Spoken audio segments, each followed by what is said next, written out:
What was the thing that you both said? I could tell it was a philosophy that you must have got in training when you're in the military. It's two things. I'm too dumb to know what I can't do and too dumb to quit. And that's a wicked mixture. Welcome to the Maverick Entrepreneur Podcast, where business success meets personal purpose. Here we empower entrepreneurs to strike that perfect balance between massive growth and unwavering values. Dive deep into strategies, inspirations, and stories that ensure you set your foundation in faith and don't compromise your family on your ascent to the top. Welcome to another episode of the Maverick Entrepreneur. We're glad you're joining us, and today I am pumped. We have actually a familiar face back for a second round, the one and only Toor, and someone I've been trying to get on this podcast since week one is my own brother-in-law, Garrett, and he is very elusive. So most people have never met a unicorn. You now can say, I may have witnessed me meeting a unicorn because we got him. We finally locked him down. We got him on a podcast, but I'm glad you're both with me and here today to share some stories, some fun, some history, and lay out some, I believe, clues that are going to help a lot of people. It could get a little spicy, so I want to give everyone a warning. Just in the nature of this podcast. We don't know where it's going to go. So if you're easily offended, you should probably go watch maybe a Christian network show or maybe the House of David or The Chosen. If you want to get in and dive a little bit and really get nuts and bolts and level up your life, this is about as real and authentic as you can get. So thank you. Thanks for having us. Yeah, let's go. Gentlemen, mighty men, I'm pretty intimidated when you sit in a room with two dudes that know how to handle guns, and you look at their arms all tatted up. I don't mean their gun show on their physical body. These dudes know how to operate and handle real guns. So I busted out my nice little cup here just in honor of these gentlemen. We're wearing all black just because that's what these guys do. I'm like, I want to be like these guys. Next time you see me, I was actually going to wear my son's fake sleeve, but I didn't think that'd be authentic enough, and people know I was trying too hard. So I'm just here.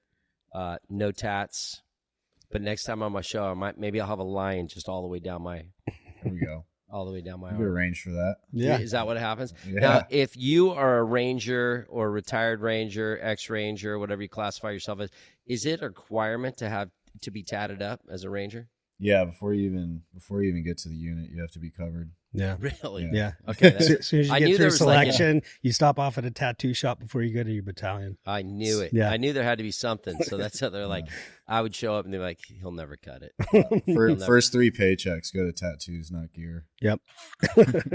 You know, the funniest thing, when you got your never a fair fight, I'm like, ooh, that's so good. Yeah. And my wife's like, you could never wear a tattoo like that.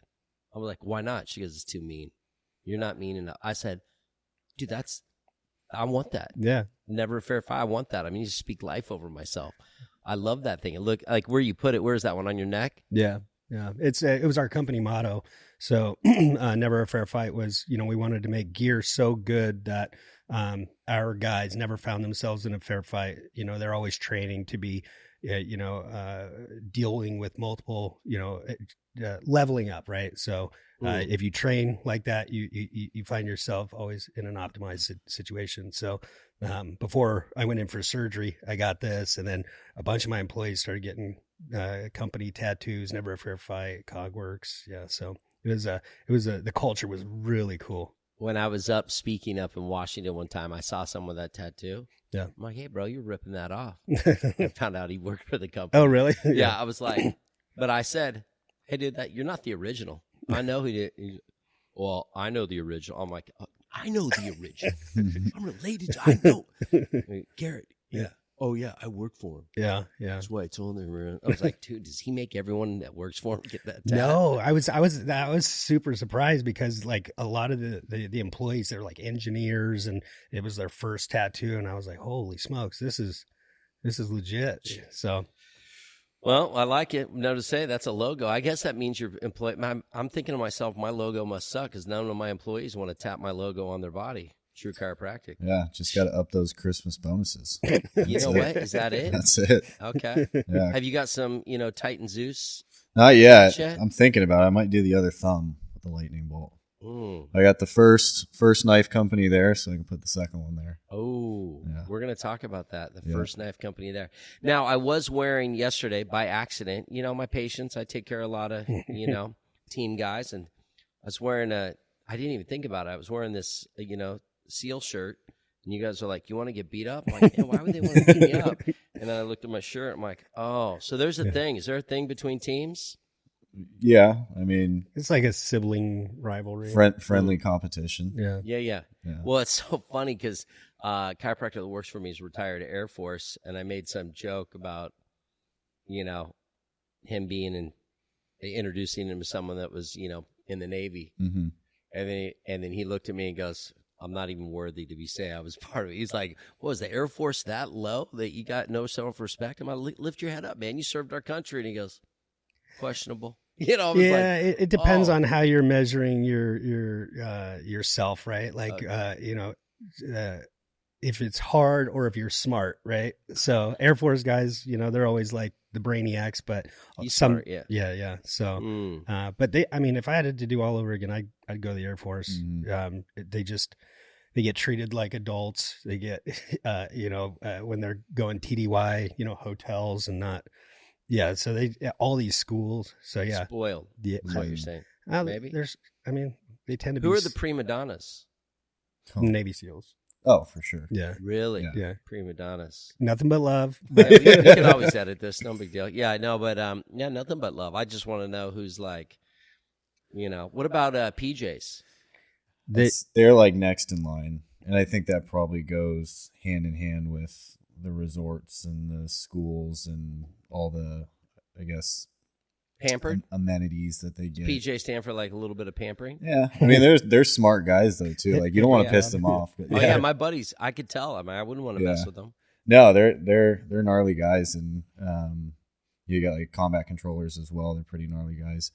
But PJs, like, those are the guys that pull us out of crappy situations. So Yeah. we like them. Well, that's why I'm trying to keep them on. I got a couple patients now that are Yeah. PJs, and I'm becoming like tight with their family because I'm thinking if we go homestead at my place here, I'm thinking to myself, I got a couple SEALs and I'm tight enough at school. We're good. I got one PJ. I got another one I got to get tighter with, 2 PJs. I know some Rangers. Building I out a just got to super make squad. sure, like, I got a super SWAT team here that we're ready with all talent at all times. Yeah. I figure Good I'm plan. high enough on a mountain. I should never have watched that movie. Did you guys watch Homestead on Angel Network? No, I keep getting served ads for it though. Like recently, Bro, past just 2 because- nights. I would almost say it's not good for men 'Cause- like me to watch a show like that. Like, it's gotten real. I've been thinking to myself, ooh, I never thought of that. I usually think through a lot of scenarios. Like, I could tell you guys are brainiacs. I watch your wheels turn all the time. It's why we're going to get into this, why you're successful entrepreneurs as well. There's a way that you think. But I watch this show, Homestead, and I go, I never thought about that. Mm-hmm. And then all of a sudden, my head went down rabbit trails. And then all of a sudden, 20 minutes later, I go, crap, I never thought about that. By the end of the hour and a half first show, so it's an hour and a half first show, and then it goes into a series, I literally had a page of notes of things I didn't think about. Yeah. And I thought about many things. And I go, that actually wasn't a good show for a guy like me to watch. So I'd be curious, guys like you, to watch it. Yeah. Because the guy that had all the money and he built this compound, he actually had really close friends that were Rangers, and that Ranger had a whole team of guys, and so they all descended on it when crap hit the fan. And so, but it was just the philosophical difference between this guy that had money and how we treat people versus this guy going, we're at war. Yeah. Mm-hmm. And I was like, oh, man. Yeah. And the guy with the money that built the compound had to tread lightly. He didn't want to piss off the guy that was trying to save everyone's life. So he's like, they had to learn how to talk through it and work it out and get God in the middle. But I was like, because it's a Christian-based movie. But it definitely makes you think, like, all these scenarios are possible, and I'm way behind the 8 ball. So we're going to have conversations, not for today. Today's the business one. But so knife on your thumb, logo on your neck. Okay. You guys have been through it. the reason why I'm so glad that you guys got to connect, how do you both know each other? Give us a little back history on, because you and I were going to do this thing, and then you guys reconnected.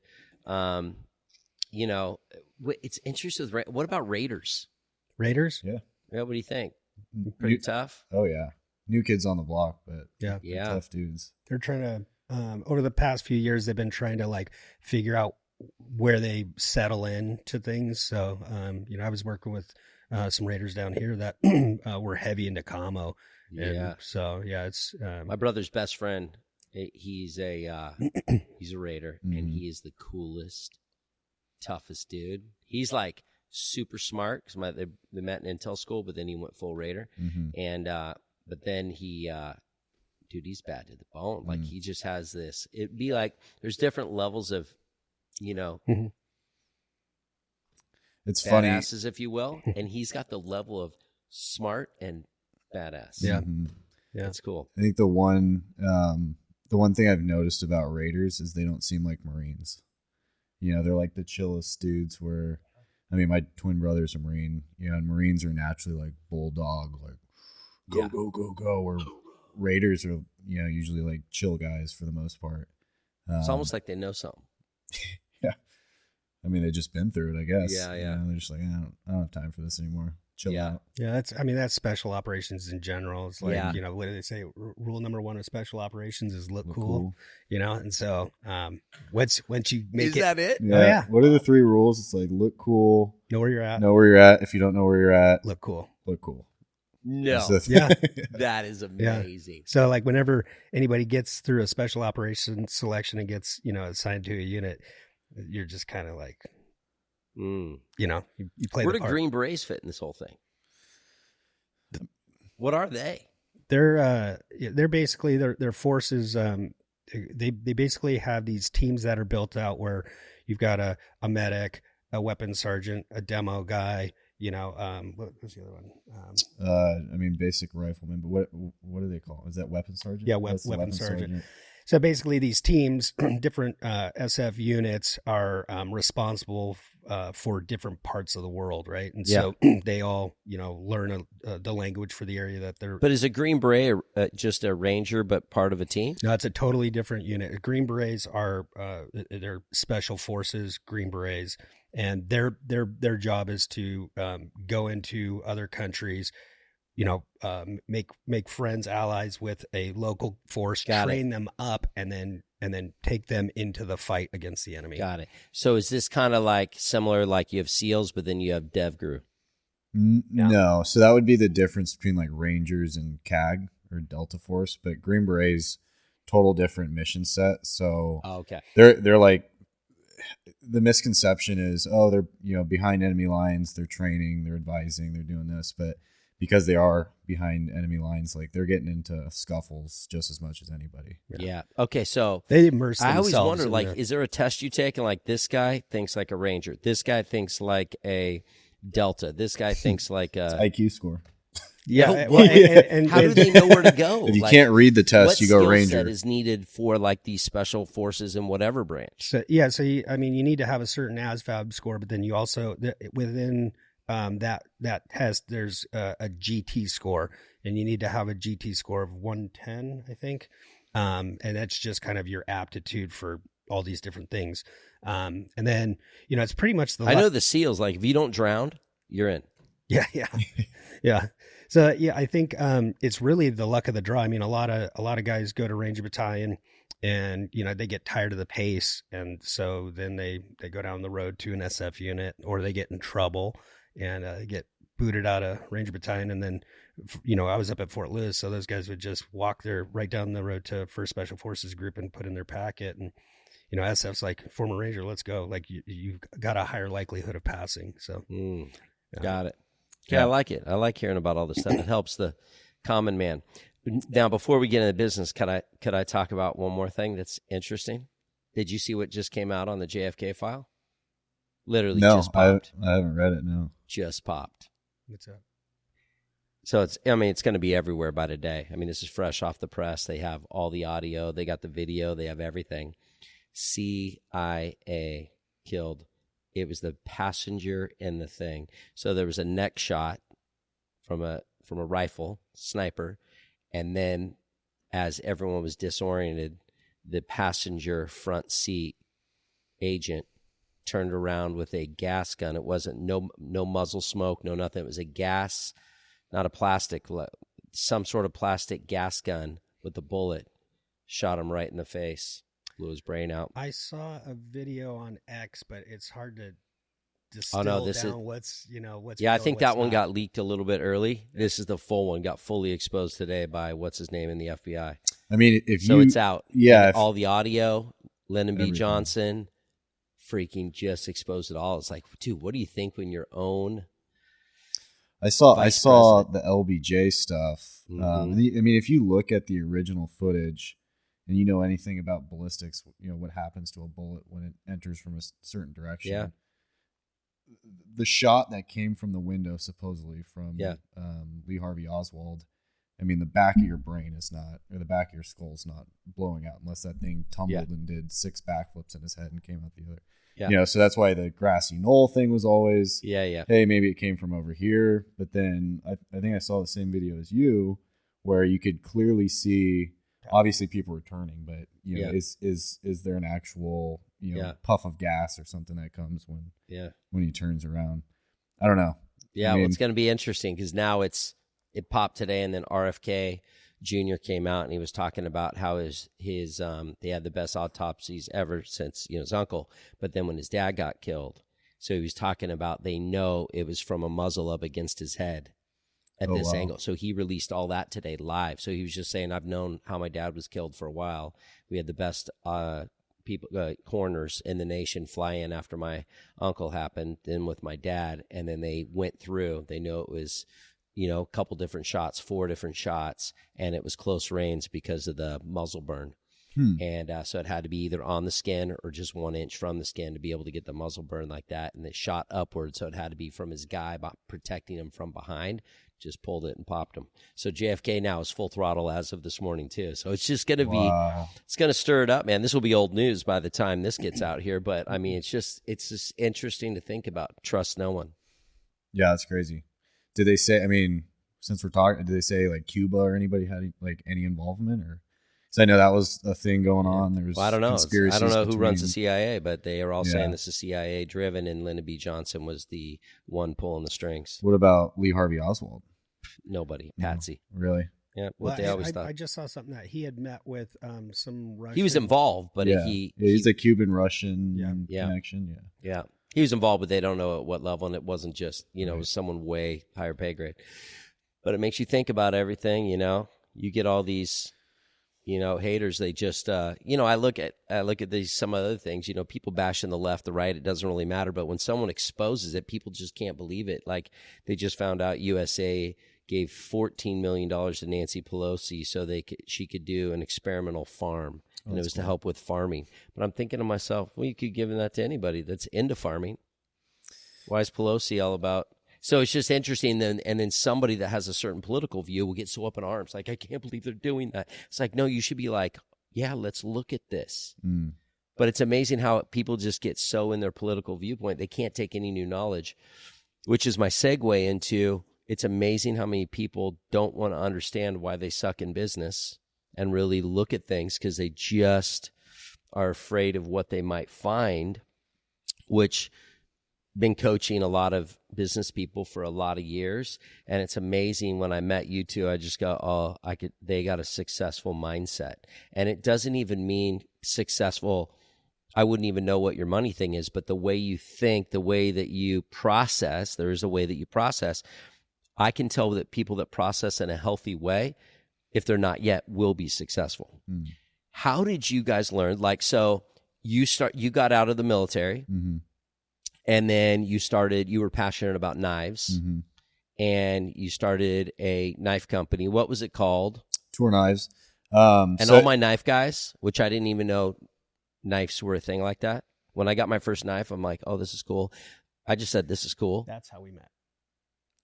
Toor Knives. Yeah. Well, we were going to do a collab. Right. Yeah.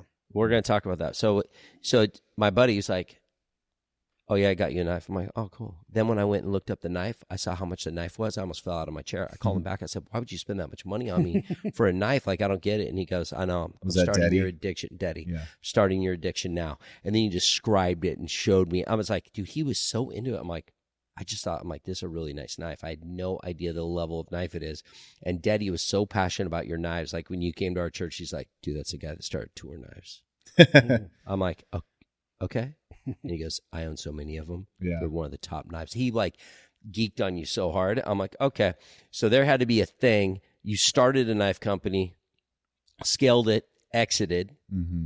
Then you couldn't just sit around. So you then created another company. Yeah, I mean, I sat around for probably a year. Like took a year off, and COVID was happening. So I think I was hunting like twice a month in a different place. Just spent the whole year hunting and traveling around and just trying to avoid COVID as much as possible. But Garrett and I were actually talking about it yesterday. After Toor Knives, I don't know if I started kind of become a target or what, but opportunities kept getting thrown at me, right? And 90% of them were nothing and ended up being a big flop. But a couple of them panned out, one of which is a company I still own called Factor Tactical. And that company was started in 2011, and then I bought it in 2021. And it's very much like an everything gear marketplace for tactical equipment, which is great. It's like the team over there is great. I love the company, but the real next project was Titan Zeus, and that's the kitchen knife company. So, but I love it. I mean, you need so when you say tactical gear for the common man like me, what's tactical gear? I mean, you name it. So Factor started out as mostly nylon gear, so it's like really fancy bags and plate carriers and stuff of that nature. Did you make the belts for conceal and carry? That click. Yeah, we've done some of those. Yeah, I can get you one of those, but. It's really expanded into like all kinds of stuff. We sell gun parts and tactical accessories, and very much just a marketplace where one-stop shop. You can get anything for your gear bag. But the real bread and butter of Factor is government procurement. So we do a lot of small unit government contracts. So say Delta Force comes to us and says, "Hey, we need 100 new plate carriers or whatever." We'll go out and source it, and typically it's very niche stuff, so it's not your basic Hesco style plates or whatever. We'll go out there, hey, they need 3A UHMPE body armor poly plates. We'll go find that, and then we'll procure it to them. So it's a little bit of both. You got a consumer front, and then you got a government side, and then that really expanded when Ukraine took off, and we started doing a little bit of business over there, and then later Israel. Dude, it's amazing. I'm looking over at you two. I'm going, dude, you two could be the beginning of the real life Avengers. I'm thinking about both your backgrounds, both Rangers that knew each other. I remember when we met, you said he was like an older brother to you and really kind of helped. Yeah, I mean that's the cool thing about this industry is like I wouldn't say we were that close by any means at that time, but it's just like this recognized real thing. Like, oh, you're a Ranger, you started your own business, you're successful. Yeah, So I very much looked up to Garrett, and I was like, this is a guy that I for sure want to model off of. Like he's doing things right, the way he carries himself. Kagwerks is a huge brand. So it's cool. Like in that nature, there's a lot of guys in the industry that are bad people, for lack of better terms. And when you find one that you can kind of level with and you see a lot of yourself in, you look up to that person. So yeah, we were just talking about that last night. It's kind of, he said it real, recognized real, and kind of, he was explaining his situation and journey, and I was explaining mine, and we were kind of like bouncing talking points or ideas off of each other of like, okay, how do you perceive this? How do you address it? How do you make change? So we were going through it almost all day yesterday. Yeah. Well, because I want to get to that. You mentioned, so when we first met, you married my wife's sister. So you married my wife's sister. That's right. I think I went first though. Didn't I? Yeah. How long you guys been married? Not long enough. Not long enough. Right, honey? Amazing. Yeah. And so what happens is I understand him now. I was like, I know what he married into. Okay. There's a secret thing. But then he was so understated. This is what I loved about you. He's like, oh yeah, I got this company and yeah, it's this. And then, so I'm like, oh, cool. Who's this guy? And then I go, oh, this guy's a heavy hitter. Shoot. He's so humble. You're so humble, so genuine. And you were on the ride, man. I could tell you were buckled in, strapped in, and you were going on a ride. And I'll never forget telling my wife, I said, either he doesn't know he's on a slingshot, or he does know and he's cool with it and he's just going to go with the ride, because he was so cool about, I said, I don't think he knows where he's going to be in about 5 years. Well, but I could see the writing on the wall, and I was like, because I was doing all this research about how big Kagwerks was. And then when I would go talk to all my patients that I'm pretty tight with, because they know my brother's in the Navy. So I go, hey, have you heard of Kagwerks? Kagwerks, check out this video. And then I remember calling you one day and I said, dude, are you training Posty on all this stuff? And you're like, you were so cool about it. You're like, oh yeah. I'm like, bro, I watched that training video maybe 100 times. And then I was looking at him going, he knows how to handle a gun. And that couldn't have been AI at the time, because there was no such thing. So now I got more respect for Post Malone, because he knows how to handle a gun. Yeah. And you guys have both worked with him. How many hours of training does it take to do what he did? Because he's just a dude from Texas, got famous in the world. Yeah. And then I don't know how you guys got connected, whether it matters or not, but he trained serious. Yeah. That wasn't a promo wheel for your company, was it? That was like real training. Yeah, no. So yeah, he came into town. He was kicking off his tour, and one of my sponsors was like, "Hey, do you want to train Post Malone?" And I'm like, "What is a Post Malone?" Because I was working so much that I didn't. You didn't know. Yeah, I just wasn't into So anyways, he ended up showing up, and he knew his way around firearms, but the thing I was most impressed with was I gave him a block of instruction and he applied it just like that. And so then I started layering in multiple blocks at a time to see how he could juggle, right? And he was executing. So he's a really, really switched on guy. He's hyper attentive and in tune. He notices everything that's going on around him. He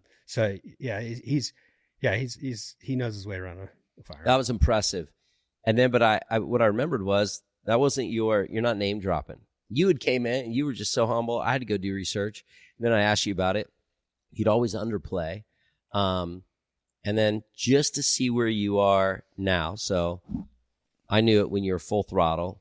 You took a company that you created in your mind. So just like you took a concept, you developed it, you built it up, you exited, made some good money, and then now you're doing some passion/new projects. Mm-hmm. You took CAG all the way up, exited just recently. Yeah, just in December. Yeah, just in December. And, you could be done for life. So congratulations. Thank you. And what that means in real language is he never has to work again if he didn't want to.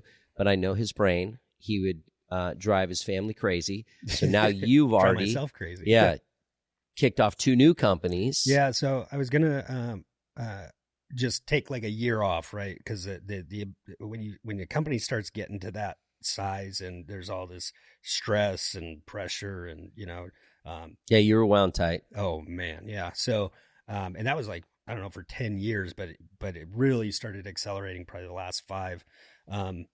So yeah, I was going to take a year off, and then I was like, I'm going to take 6 months off. And then before the deal was even closed, I had fired up 2 other companies. And so Kelsey was like, all right, just don't want you stressed out like you were before.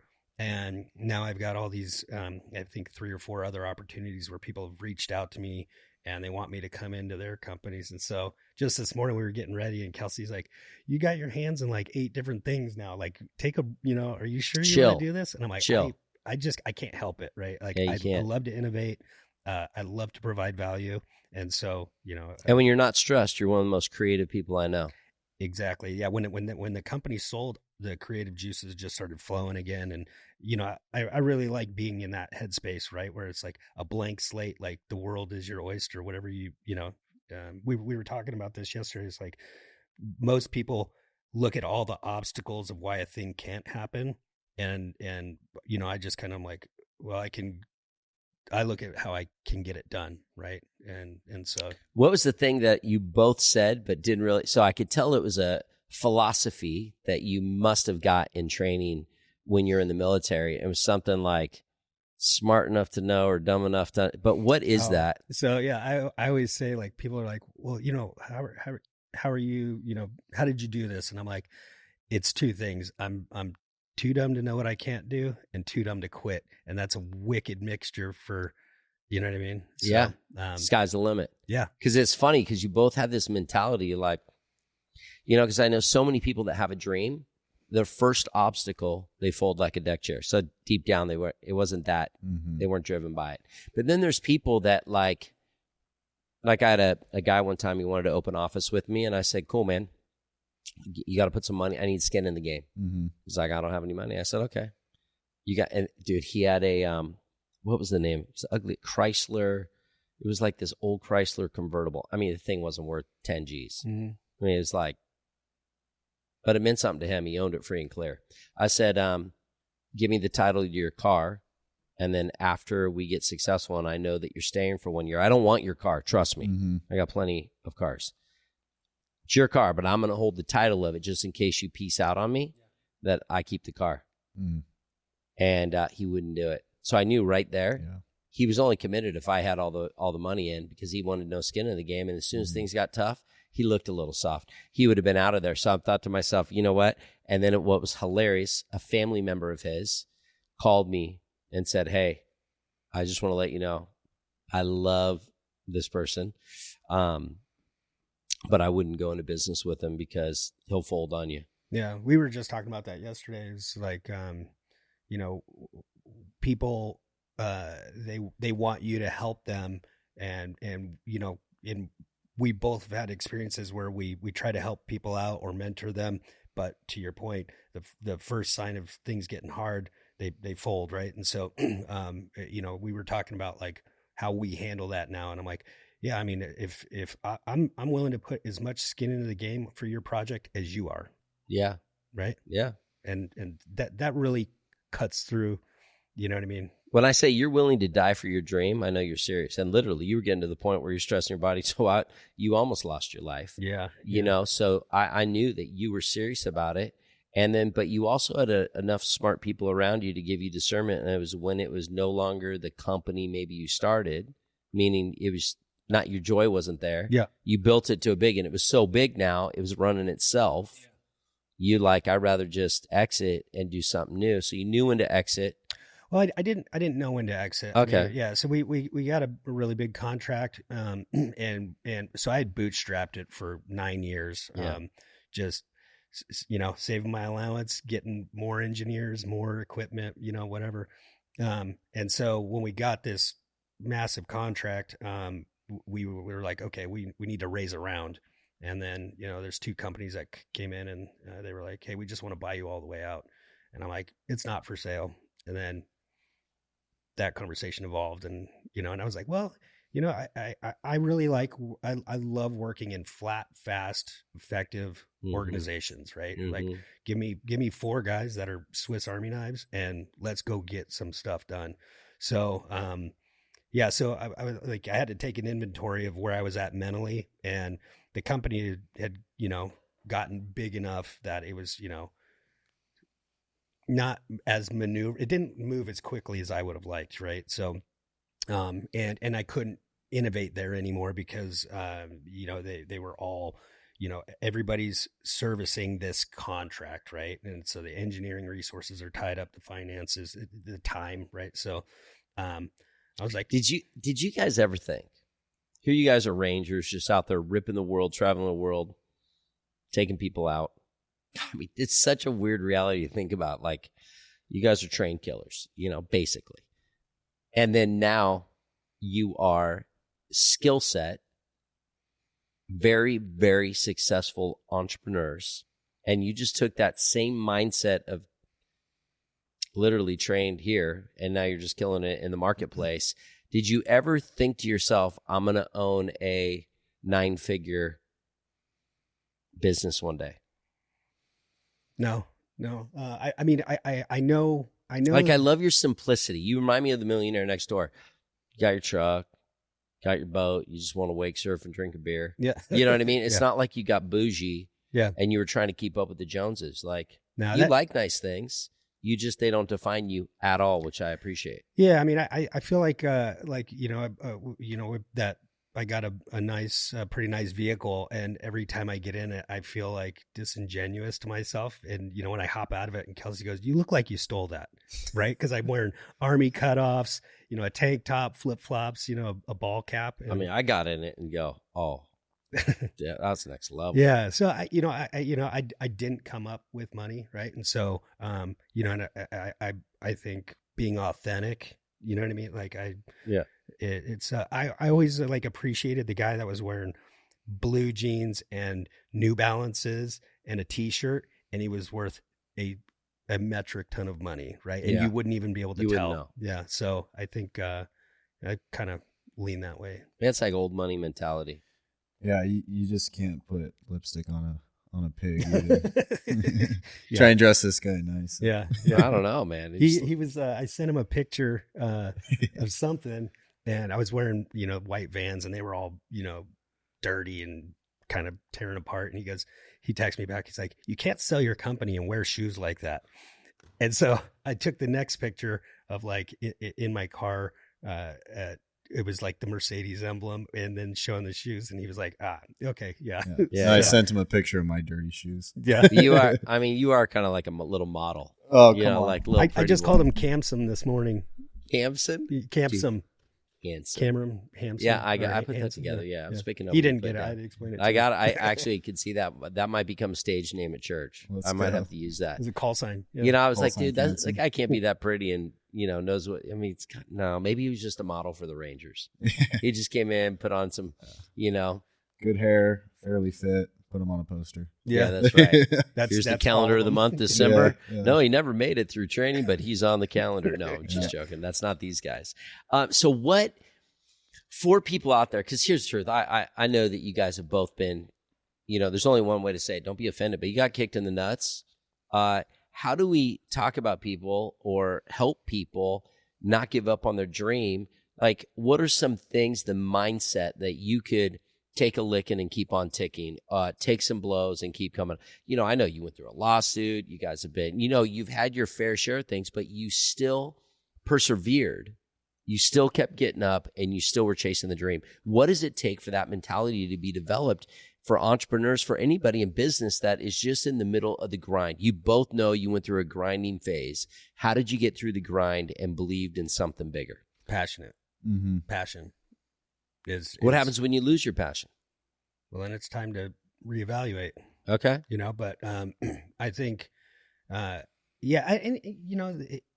you're going down this road, and maybe you start to, you go through seasons, right? But you've got to reestablish what your initial driver was, and for me, like my engineers would start to get a little complaining, right? And I was like, listen, you had to work a Saturday, but it is the guys that are wearing our gear, they're putting it out on the line. They're getting in gunfights. They're not sleeping. They're not eating, right? So it's like, you keep it in perspective, Wow. And so I always, so you would teach that. Oh yeah, it was, and I would show them videos of guys on deployment wearing our stuff and getting in hellacious gunfights, and so it's kind of like a smack to the face, like, oh, okay, I need to stop. What I love about you didn't just complain about the gear that you had. You told me, like, you were so frustrated. I'm like, how'd you come up with this? You're like, so frustrated. I just went home and made my own. Yeah. And it made it better. And then people recognized it. And so what did you start doing? Just making them for your buddies? No, well, so I think, so when I got out of the Rangers, I went and contracted for quite a while, and I would just see these gaps, right? And so, I mean, the Kagwerks dock ecosystem, I was doing that like 15 years prior in just with lesser technology, right? So I was at the embassy in Baghdad, and we were on a helo quick reaction force team. So any of the guys that were going out and got into a gunfight, car accident, whatever, they would scramble us to go out and fix the situation. So, but in my dorm at the embassy, the guy next to me, every time we would get a radio call, I'd see him come out with his drone, right? His Raven drone. And so finally one time I was like, okay, like what part do you play? And he's like, oh, well, I go out to the quad, get this drone up in the air, fly over the area that you guys are going into, and then, you know, feed that into the tactical operations center, and then they radio us and kind of paint a picture for us when we're coming in. And I'm like, well, do you have a screen that you can see? And he's like, yeah. And I'm like, do you have an extra one? So I started putting screens that see what the drone sees on the target even before we get on the bird. And we, you know, put it in the back of what my guys' kits, so we could be flying into something, and I'm watching the battle space evolve. That's amazing. So, yeah, it was kind of, that was kind of the initial, like, hey, we need to get real-time situational awareness, and it needs to update. You solved the problem. Yeah. So that's how they say, you want to be a millionaire, solve problems. Mm-hmm. Yeah. Now that's like all of warfare. Yeah, I mean, even if you look at Ukraine, FPV drones, you know, DJI drone, like everything is drone warfare right now. And then when I was in after Garrett, you know, I remember using the Kagwerks setups, right? And it's like that was when ATAC was becoming real popular, and everybody was using some level of tech on their chest, you know, whether it's for communications or just getting some sort of drone feed spat into you. But yeah, I mean, it's crazy. Like even in the, you know, 5 years I was active, the evolution of the battlefield was insane, right? And I think what piqued probably both of our interests in getting out and kind of getting into the defense space or the tactical gear space is the fact that any new idea or development can change warfare, can change you know, our stance, our country's stance on this planet, you know, where we sit. So that it's a powerful feeling, but it's also it's a very like important, significant, hey, I'm actually making change, and I'm not out there just trying to make, you know, a few $100,000 a year and get by, you know? So yeah, I think that's kind of like a lot of what we were talking about yesterday. Like what is the driver? And Garrett asked me, you know, a pretty big question. He's like, you know, what gets you going? Like, what's your purpose? And it like probably caught him off guard, but I was like, I love the defense industry because you have that ability to make change like that. And then in some cases, life-changing change, or in other cases, war, you know, winning a war, winning a battle. And it could be something as simple as, you know, what's worn on your chest or your communications equipment to make that difference. So it's a cool feeling. You know, it is cool. It's cool to watch. Mm-hmm. And it's cool. You know, I've worn you know, you sent me some shirts for Christmas and stuff.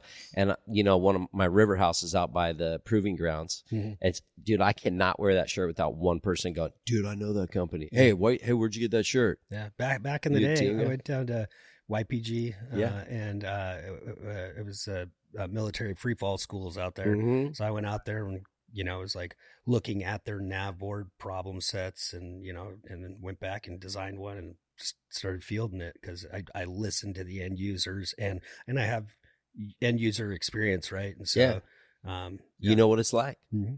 That's amazing. You know, just coming back to that thing about getting stuck somewhere, but your passion got you through. You know, now the reason why I love you guys is, you know, being a chiropractor, you know, I'm kind of like a biohacker kind of nerd guy. And I love it because the way your guys' brain thing, you still care about your health. You still care about your fitness. You know, brain health is, you know, the top priority, especially for guys that have been through what you guys, you know, concussions and trauma. And, you know, we were talking about it a little bit last night. But I will say, before we get into the biohacking side of everything, what's been cool, and whether it's conscious or subconscious, even though you were in the middle of your fight, building companies, bootstrapping it, building teams, trying to find who's loyal, who's not, really investing into people. I know you cut, you know, a fat percentage of your company, and they didn't even really know. you wanted to bless them for all their hard work. I thought that was that's like a pastor's heart, a shepherd's heart, if you will. Yeah. You want to take care of the people that took care of you. Yeah, absolutely. I mean, I always kind of explain it as like, I'm the sprinkler and God's the hose, right? And he's going to keep pouring into me as long as I keep spreading the wealth and opportunity and when I can help. And I think like I've always been that way. Like it's just, I have a very giving heart, very generous, almost too giving. Kelsey's like, hey, you got to rein it in. Like you're loaning money out and not getting paid back. But yeah, so, so I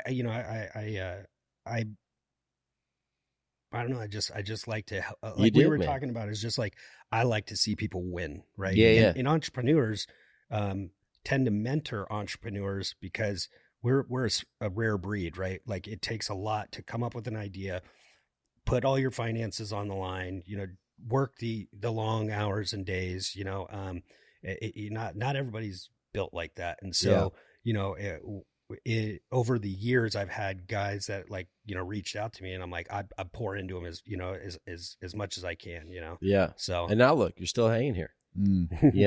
One thing too, subconsciously, that passion, when you can get burnt out, tied up, everything. I remember, you just had to take some mental breaks, and you became great OCD into wake surfing. You're a great way. I can see whatever you put your mind to, you're like a white on rice or a bulldog on a bone, man. You're not letting go of that thing. You just went from zero to hero and became this guy on wake surfing. I'm like, that's why he's successful. It's because you dive on something. Go like we talking about biohacking. I'm in the profession every day with research, and you showed up with methylate blue and drop of knowledge. I mean, I've heard about it, and here you are doing it. Yeah. Because once you find something you're passionate about, you jump on it.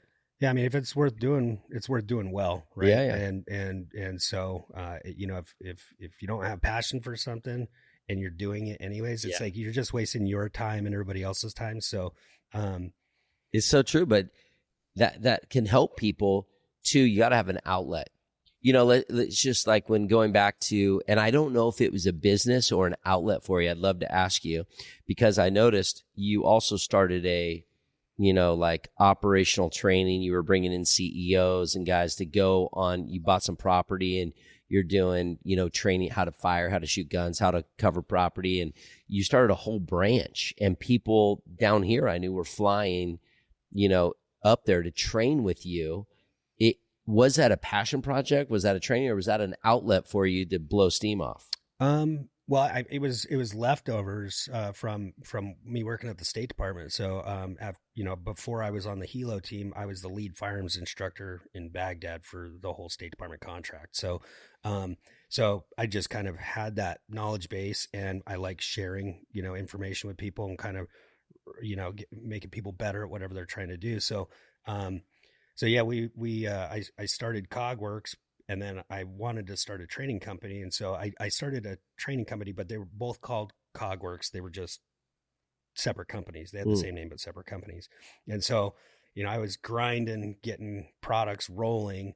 And then on Friday, I'd fly to Texas or Florida or Idaho and teach all weekend, and then catch the red eye back Sunday night, and then rinse and repeat. And so, I was full throttle, like burning it at both ends. And then, I had the medical thing. So, so that forced me to slow down.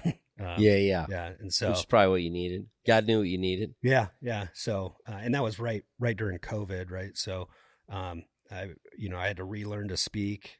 So I had to take a year off of work, and COVID was kicking off. So I was like, all right, I'm going to go buy a boat, and we're going to learn how to wake surf. And that was, I was two birds, one stone type thing, taking time off, reestablishing how to communicate. And then, you still have your training company? I shut it down because through the acquisition, they can't have a training company that has the same name. Yeah. So I had to shut it down, but I'm starting up another one. So you got a name for it? It's so they allowed me to carve out the firearms accessories and the soft goods. So the name of that is Primatia, and then I'm gonna model it the same way. It's like have Primatia training and Primatia products. But, What's Primatia mean? it's the old root word for primacy, mean like the premier. Yeah. But you can't look up Primatia. You'll never find anything. But if you look up primacy, and you go back through the root words, it's there. Love that, man. Going deep on us. Well, but and so you take civilians like me, and if I bring a bunch of, rookies, you're going to train us to be homestead first efficient. thing is we say, hey, this is the loud end. Don't point that at your face. Yeah. I got that down. Down. No, yeah. I mean, we've at Kagwerks training, we did military contracts, law enforcement, and then open enrollment for civilians, competitive shooters. So yeah, I want to figure out how to level up that game. You know what I mean? I think there's a lot of guys like me. You're good enough to be dangerous, but also you're going to hurt someone if you don't train right. And it's like I grew up racing. It's seat time. You get lots of seat time, you're going to be a good driver. No, it's time. Yeah, but it's also a perishable skill. So okay, good to know. Yeah, so mine's perishing. I didn't shoot for probably 9 months, and then I had a couple of buddies down in Reno. They roped me into a USPSA competition, and I was like, look, I haven't shot in 9 months. Like, you'll be fine. And the first stage, I mean, I didn't even see my red dot until the last 2 shots on the last target, because I was just blacked out on like adrenaline, right? Yeah. And wanting to perform. And so I was beating myself up after that stage, and then second stage did a little bit better in the third stage. So, but nowhere near where I was. So it was a little bit of a hit to my ego because I'm like you're the man, the instructor, right? Yeah, that's been my shtick for a bit. So yeah. So I had to like swallow my pride, and I went home and went through a third of an ammo can of 9mm, like loose 9mm, which is like a ton of rounds. Mm-hmm. Yeah. And I was like, all right, you're not leaving here until you're right back to where you were. So, okay. Yeah. Feel good about it. Yeah. It's funny. I just went to a training. I told my wife because I was going to bring her, but I'm like, babe, it wasn't worth it.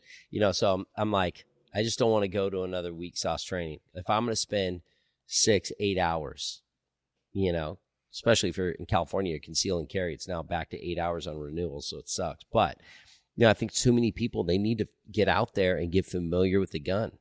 Well, I mean, you talk about it with business, right? Like how much you've invested in courses and coaches and stuff like that. Garrett and I were talking about this yesterday, how one of his current instructors basically highlighted the fact that, oh, crap, there's levels to this, right? Like there's levels to firearms instruction. And, you got your basic, you go to an indoor range, and there's, some sort of firearms instructor there. That's probably your most basic. And then, you work yourself up, to Garrett's level, and that's like training, the cream of the crop. There's CAG guys showing up, CIA, CEOs, whoever. You can't judge people how they look either. You just don't know. I was just at a wedding at Mar-a-Lago, sitting next to this guy, and I'm talking to him for a long time. Yeah. This guy comes up to me and goes, who you're talking to? I said, no. We're just like, I'm not trying to be disrespectful. I'm like, oh, he looks a little out of shape. And dude, it's Terran Tactical. Oh. Bro. And they're like, oh, he knows how to shoot guns. And my mind's like, dude, this guy can't know how to shoot a gun. Next thing you know, I'm coming back, send him a text. I had no idea this is what you do. And he goes, yeah, it's what I do. Let me help you build out something. Yeah. And he goes, just make sure if that's who your brother-in-law is, because I told him about you, he goes, make sure you're training with them and make sure you're consistent. Yeah. And dude, that guy just whipped through a course and. Yeah, he's quick, and he does, all the Hollywood guys and kind of helps do the training, like John Wick. Like that. But to your USPSA point, like I did the same thing while I was active. Went out, got roped into USPSA. First match, show up, big old ego, Army Ranger. Went through the first couple stages, and I'm like C-zone, C-zone, C-zone, C-zone, miss, A-zone, C-zone, just all over the place.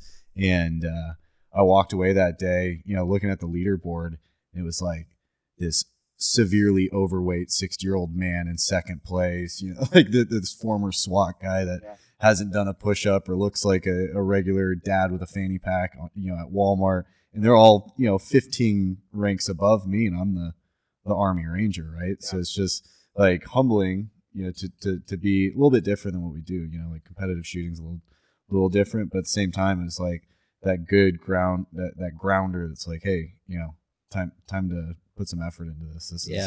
This is something. My great grandpa said something to me one time. He said, always make sure you're training. He goes, back when I was raised, you don't shoot, you don't eat. Mm-hmm. Yeah. And then he goes, and if someone comes to steal your cattle, you better know where to hit them. Mm-hmm. I was like, that's just a different level. I'm that thinking to hits myself, way I too go to hard. Vaughn's. What do you mean? Yeah. I don't even got anything. My great grandpa never, his pistol, he woke up in the morning, it was on his side, and I now have his 357. Nice. But it's like, that thing was history, and it was just like, that was a way of life. You grew up, you better know how to handle that thing. Yep. Dude, I love the gun arguments I hear, right? Where it's typically, some PETA or whoever, right? That says hunting with a gun is unfair. I've been on enough hunts to know that it is not easy. Man, I've gone 6 or 7 days out, in Idaho, not even seeing an animal. Wow. And you think that having a gun is a disadvantage. You're in their territory. You're in their world. They sniffed you out They all sniff night. you out. They see you from a mile away. Yeah. You got to be pretty dialed. You can't just go out and, unless you're doing like a private ranch, Texas, high fence hunt, that's different. That's probably what. And a helicopter chasing boars. Yeah, that too, right? But that's probably what they think, that's what they see. Exactly.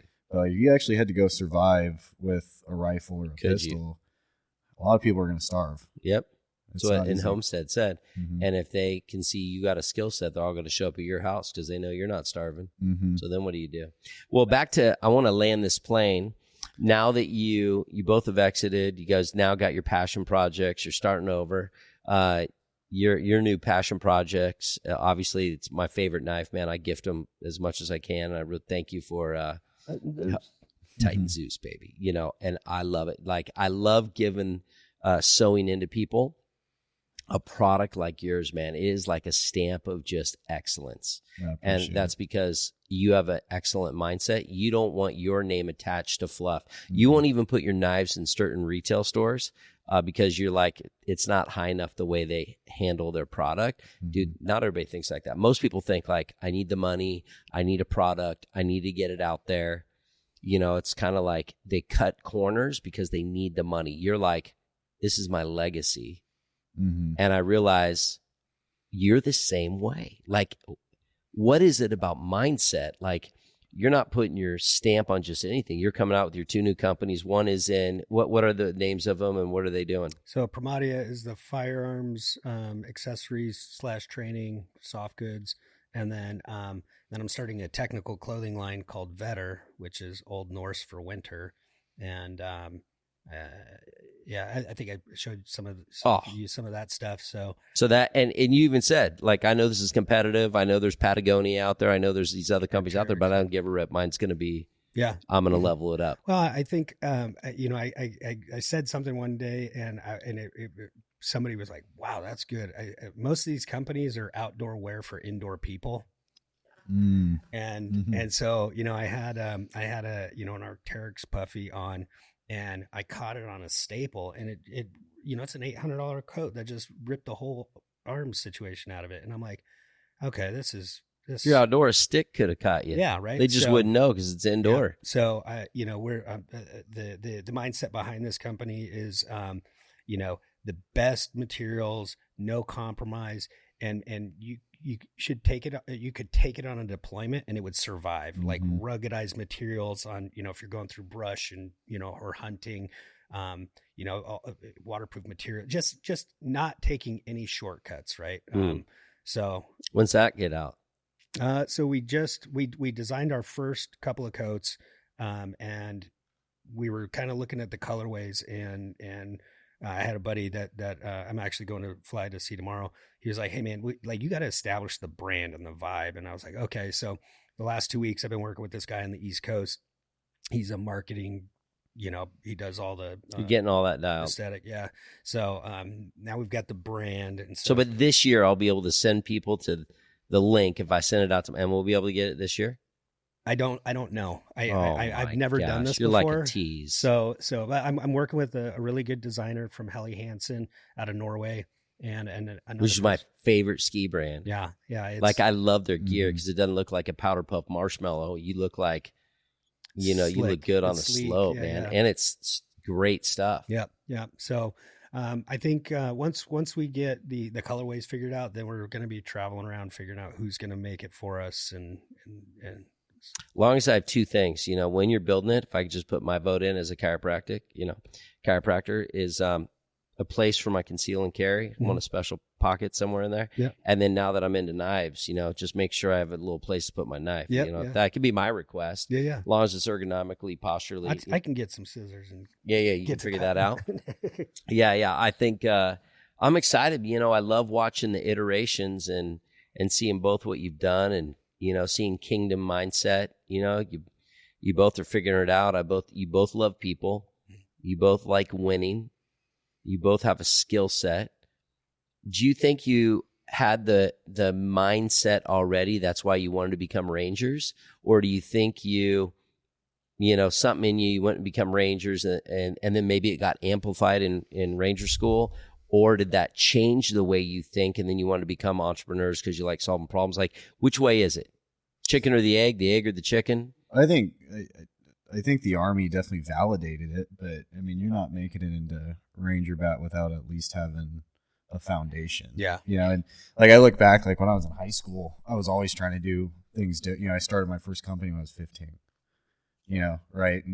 And so it was in you. Yeah, it was always in me, and just got amplified. Yeah, and then I always wanted, like, it was always a performance thing for me to get attention from my family or whatever. You know, so it's like, perform, you get the attention, or perform, you get the love, perform, you get, you know, whatever you're looking for.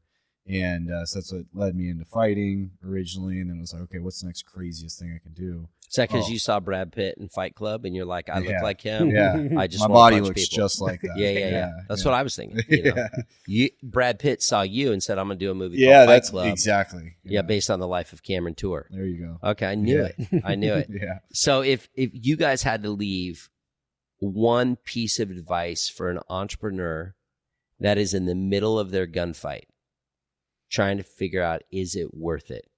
What could you each leave for just looking directly into it? Like what's a tidbit that they could take away from this and be like, I needed to hear that?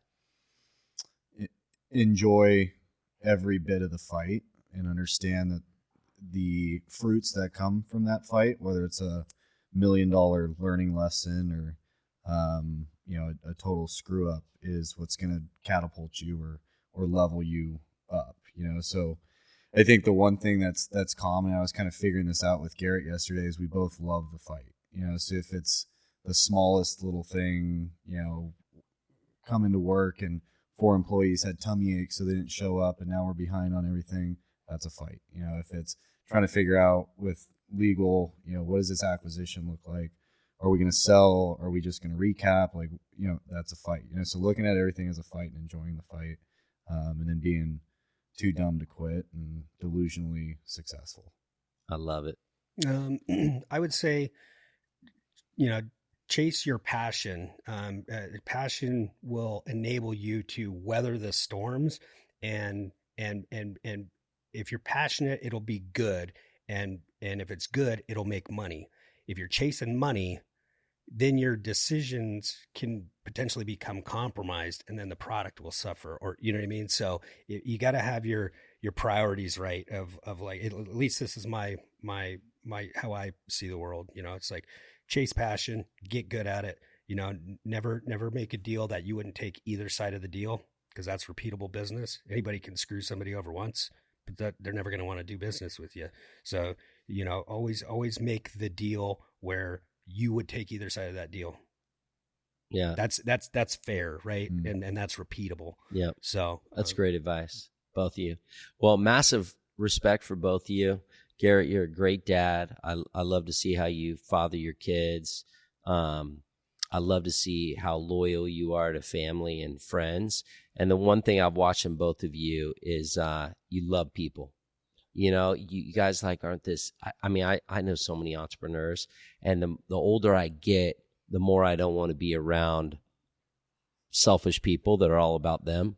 And literally, I'll walk in a room and mastermind or I'll walk out. Like literally, I joined a mastermind. I quit after the first meeting because I go, there's not one guy in this room that gets me excited to go and spend a weekend away from my kids with. You guys would be the guys that I would want in that room. You didn't compromise your values to get to where you're at. You love your family, you love people, and you want to leave a legacy. And I really think God looks for that. You know, I'm watching The House of David right now. It's a show on Prime. Dude, it's so amazing. Good. And David had a heart after God. And it's funny when Samuel, the prophet, came to look at all Jesse's kids, they were warriors. And you even saw in this one show, like, dude, one of the sons was just kicking, I mean, just whooping. And David was like, whoa. When Samuel came, he'd look outward appearance, is who it is. But God saw this guy that just, you know, had a heart after his, which is a heart for people. Says, I'm going to anoint that guy king.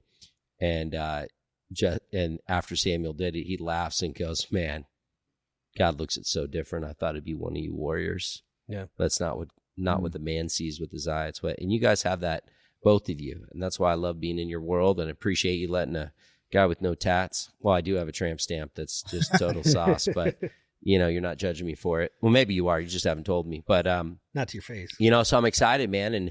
And when things are popping off and you guys take another exit payday for a couple $100 million, you know, don't forget the little people. We'll do another podcast on how to repeat it, you know, because you've done it once, like you took your passion, you've done it once, you guys exited, you don't have to do anything, but you're back at it. After you do it again, I want to hear the formula. Was it the same blueprint? What did you have to tweak? What did you learn? Because what took you, my buddy who's sold 17 companies and made his first company, he made $3 million. His last company he sold, he just made $54 million. Wow. Oh, no. 54 million was the one before. He just made 2.4 billion on his last one. So he has 7. He did it 7 times. Yeah. And what happened was it took him till he was 50 to do the first one. And then the second one took him 8 years. Third one took him 3 years. Now 1 year. This is like what we were just talking about yesterday. Bro, it was amazing. And so he just said, learn it, accelerate it, put fuel on it. And he said the money helped him put fuel on it to find the right people, and he got there quicker every time. So I'm excited to have you guys back after you guys exit big. And somebody teach me how to do this, would you? Still grinding out, aligning spines and changing minds. But hey, so thank you for being here. Thank you for Thank you for the nuggets. Mavericks, hopefully you got something out of this about life, about family, about never quitting. And I've learned something, never a fair fight. If you see a tat, maybe on my forehead, you'll know that it's front and center and it's his company. So God bless you guys. And we'll see you on the next episode of The Maverick Entrepreneur.